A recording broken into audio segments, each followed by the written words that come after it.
Welcome to the COVID-19 coronavirus update video part 2. Today we're going to be talking about, as we said in the last video, the quarantine. Did Putin really release 400 to 500 lions and tigers across Russia? And I heard there was a couple in India that named their twin babies, what would you know it? Corona and COVID. Maybe they're the saviors. That means we had to wait a long time for that to happen. They may have the cure in their body, but I highly doubt it. But one more thing, I heard so many people are buying toilet paper. What are you buying to eat that you're wiping your ass so much? Now, we're gonna go over how the virus actually works. Did you know the virus is not actually even a living thing? It's just something that was created from, I'm not really sure what it's made of. All I know is it needs a host. Like, it's a monster that needs a host for it to actually get activated. It does have DNA and RNA inside of it, and it's known as the corona because corona really sounds, I'm pretty sure, like crown, and the virus has crowns, like crowns all around it. If those crowns weren't there that's surrounding the virus, those like antenna things, and if they were broken, they won't be able to inject it into the cell for the cell to create multiple parts of the virus, which will go around and infect other cells, because it's more like a commander. We're going to be talking about all those things here on part 2 of COVID-19, and part 3 will tell you about the horror apocalypse movie we'll be making. So listen to the slow version of me talk about something we could talk about really fast right now in a very, very, very slow way. He takes long as shit. He takes so long. I can't. I shouldn't say this, but yo, leave a subscribe, leave a YouTube, leave a YouTube link for your channel, leave a video, leave a comment, and let's get on with it. Here with COVID-19 Part 2 Coronavirus Update and how it really infects you.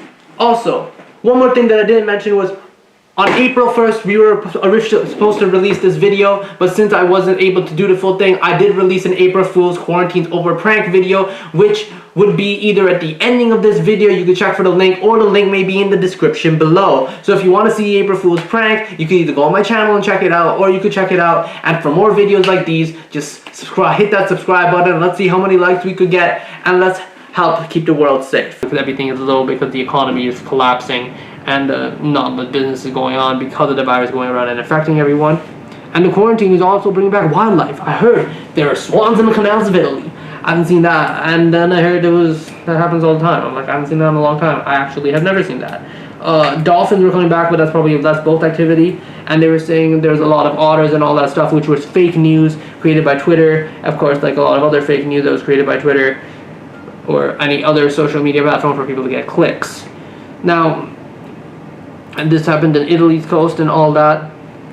And I heard because of the quarantine, Putin in Russia, there was a claim saying he released 400 to 500 lions and tigers all across Russia to go and keep people in their homes, which is a stupid idea. I'm not saying it actually happened because it was someone that claimed it, but even if it did happen, it's a stupid idea. You put a bunch of lions and tigers in, guess what's going for dinner? People. There's going to be people in their houses that are going to be starving and they can't leave their house because lions and tigers are going to be there because everyone's in quarantine, and they're going to be attacking anybody that comes outside of their house, and they're going to probably try to break into your house knowing you're in there. They're going to go and do all these things, and there's not much you can do about it. And even if you did spread all the lions and tigers across Russia, what makes you not think that they are trained or anything? They will just probably attack you and kill you. And how are you going to bring all those tigers and lions back once the outbreak is over? It just kind of causes a lot more problems. Originally, that's not what happened. That was just a claim by some guy who probably wanted views like a lot of other people. But the real claim was Putin did sign saying nobody over 60 should be leaving their home. And Putin is about 67 or 68. That excludes him from whatever's going on. So that's been talking about the quarantine. All the lions and tigers released. Will it bring back wildlife and animals? It hasn't, because I know if the animals did come back to our lands, it's not kind of their environment, it's more of our environment, and they would still see us in our homes as we were going to run and attack them, but they're wondering why we're staying in our homes and why we're not leaving. And most of this stuff is fake news because there are maybe some real news, like I think penguins in the zoo are able to visit their friends without, or maybe some zoo animal. I wonder how the zoo animals are doing actually. How are the zoo animals doing? Because people are not there anymore. Are they just doing whatever the hell they want? Were they let out of their cages? Probably not, but there probably has to be someone to go and, well, give them food and stuff, right? I'm not sure how that's working out right now. I think it's still open. but it is a 2.0 version of SARS, a mutated version of SARS, this COVID-19, going around infecting people. And now we're going to talk about how the virus works, as I did say earlier. How the virus exactly works is, I don't know if it's airborne or it comes through a droplet, but I know once the virus actually gets into your body through the mouth, the nose, the ears, any way to get the body, goes straight to your lung system. And it doesn't matter. People say it's because you have a weak immune system that the virus is able to infect you, but that's not actually true. You can have a strong immune system too, or a weak one. It depends on how smart your cells are. And the way the virus works is cells don't have free will like you or me. And you as in my camera doesn't have free will unless it is artificial intelligence. But at the same time, I'm not even sure if that does have free will. Does it? I mean, they've been talking to each other, so they have free will to talk. And then they would learn more than people. Then there's probably a whole other war coming, robots against humans. But right now we're doing a COVID-19 virus war, not a alien outer space virus war coming to attack all of us, just like aliens attackers are going to break into your house if you live in Malfrey. But this virus works is it goes into the body system, and if you don't know, epidermal cells are like the lung tissue cells that protect the alveoli, and you've got air sacs inside your body which help you to breathe, because they say it does cause breathing problems, and the way that you can't feel it for a couple of weeks is actually takes some time to kick in. So since cells aren't able to actually, cells are like people in the military. They're the rookies, the maggots, you know, and then the commander, they're like, yes, Sergeant! That's what cells are. Yes, Sergeant! Halt! Attention! The virus is the sergeant. So in a military case, a sergeant would tell the maggots, or the rookies, or the Marines, or the troops to go, and they would tell them to do it, and they would do it without question because it was a commandment sent by their main general to go and to do this thing. The cells don't have free will, so they can't ask questions as much as that's actually possible for them to ask questions. But when they get the instructions that they get, they just follow the instructions because they're ignorant of what's going on. So what a virus does is COVID, especially the COVID-19 virus, goes to the top of the cell, the epidermal cells, the lung cells, and it puts the implant, the virus, into the lung cell, and it gives the epidermal cells instructions, and the instructions are duplicate the virus within the cell and create more of it. So that's what the cell does, because it doesn't understand what it's doing. It's just doing whatever instructions shows, because the COVID-19 put its genetic DNA saying your instructions are it's manipulating the cell to create more of itself. And because it's doing that, the cells are just creating more of the virus. And then the final instruction that the COVID-19 virus actually gives the cell is to blow up. So once it blows up, more of the COVID-19 goes, and it goes into other cells, and those cells start blowing up and they start killing each other. And when the brain starts to notice that cells are dying, it sends the immune system. And the immune system is actually the deadly part. It's not mainly, it is the virus that's killing you, but the virus is using its own kind to kill you. It's using the immune system, because when the immune system goes, the virus is already spreading, so it doesn't just spread to the cells, it spreads to all the different cells that are coming from the immune system to attack you, and those cells are getting angry and in fighting mode, and they would already be in fighting mode because they're trying to kill the epidermal cells that are infected. But since they are in fighting mode already, their other cells are not sure if they're in fighting mode because they're infected or in fighting mode because they're not infected, because they could be either one, because cells are kind of blind to it. They're not sure who is who because they're supposed to act in the same exact manner.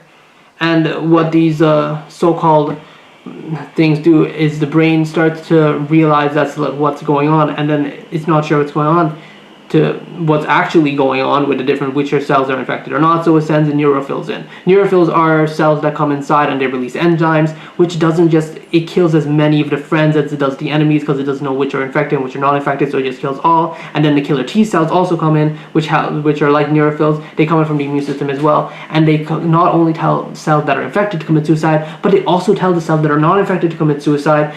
So it's kind of your immune system that's actually fighting against you. And it's creating the virus to make people go insane because you don't know who is who, and they're all just killing each other. Like a cancer cell infects people, and a cancer or a zombie cell infects people. It gets the infected, and then the infected kill each other, and then people are not sure. But in this case, people aren't sure who the infected is and who are not the infected, so they just put out enzymes and stuff and cells put out enzymes and stuff to kill both cells because they're not able to share or differentiate what's going on,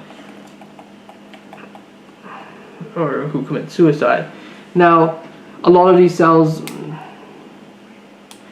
a lot of the epidermal cells were killed and they weren't able to fix all of it in time. The alveoles, this is why it takes maybe 1 to 2 weeks for people to know if they actually had the virus or not, because after these epidermal cells are killed, the bacteria can go to the alveoles, which cause the breathing problems. Because when you're in this virus, the pneumonia virus that the parapsychic did at the outbreak that went out, you would start to have breathing problems, but you would already get all the other fever stuff that would like take 7 days, because everything's getting fought in your lungs, and then the breathing problems start after, when you know it's actually gone bad and all of your epidermal cells have died.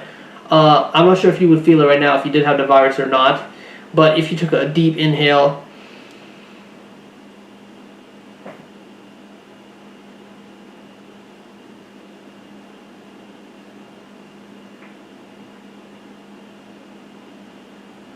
and you inhale for about 10 seconds. I should know the right thing.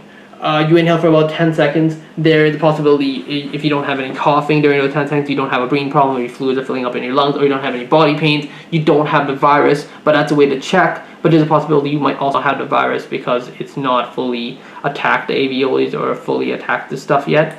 So the alveoli, the air sacs, they would get the bacteria to them, and the problem with the bacteria is it could affect the lung system in the long term as well. Even if you got recovered from the virus, your lung system would probably get infected. I wouldn't want mine to, because I love talking. Talking is the best thing in the world, voicing, rapping, music, anything.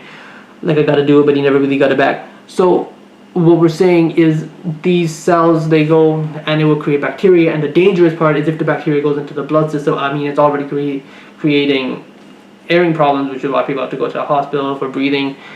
And then this bacteria, created by all the different germs dying, or different cells dying, would go into the bloodstream. When it goes into the bloodstream, there will be antibodies which are proteins that kill viral infections, created by plasma B cells and B memory cells.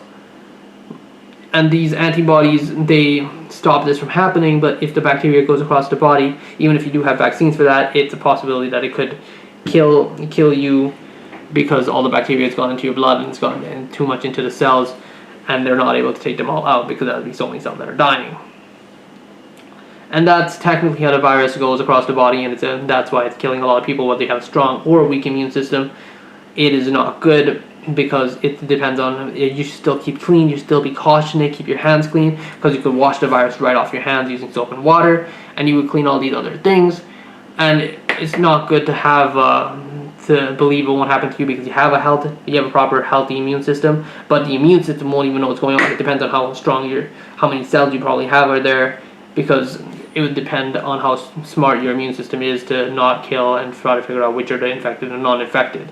That's why it's been attacking and killing a lot of people, because the cells are not sure which are the non-infected and the infected. There was one guy, he was born during he's kind of a lucky guy, I would say. He was born during the Spanish flu, which killed about, I think, 15 million to 50 million people. And that was in 1918, or 1919, I think. And I think it was 1919 that it did that. And he been through all these different pandemics. This is the worst pandemic in 50 years. He's been through all the different pandemics that have been going on. And now in 2020, he got the coronavirus at 101 years old. And I don't know how strong his immune system was, but seeing that he actually did recover, because I think the cells figured out what it was, and they tried to stop it from attacking. The antibodies were able to figure out what antigens were attacking. Antigens are like the monsters that kill antibodies and kill other cells, and then they come from the infected cells. And he survived it. He released from the hospital for going through the COVID-19 virus. And that's what I'm saying. Just whether you have weak or strong, keep yourself clean. I'm not sure how much a mask would do, because it might be airborne, but you would still be breathing in. It's not like the mask is air filtered unless you got one of those like gas masks. I mean, I used to wear that a long time ago, but that was because we were doing chemicals, like exterminating chemicals. But I have a picture of it, and it looks like a sick album cover. Well, I hope you enjoyed that update video and you are staying clean, whether you're a healthy immune system or not, because even if you do have a strong immune system, some way, if you have a really strong one, might fight against you. And did you know that person that I was talking about earlier, that was 101 years old, that was diagnosed with COVID-19, that somehow miraculously, immortally survived, was actually also in the Spanish flu? But not only that, he was also a Holocaust survivor. This guy's surviving all these really bad things that are happening to our world. Or were, and now are. But In the next video, we're going to be talking about the vaccine, how antibodies fight the antigens, like it's an antigen war, just like in the movie we were talking about at the very beginning of the first video. And we also did make an April Fool's video, which is now, should be, well, it should be showing up on the screen right now. So you can click on that and check out the April Fool's video. And you can also, maybe it might be in the description below, you can check it out there for the April Fool's video we did made for Quarantine is Over April Fool's Prank. But that's been all for today, and we'll see you with more COVID-19 video with part 3, the vaccine. That's being made, as far as I know. But that's been all for today. Smooth reality.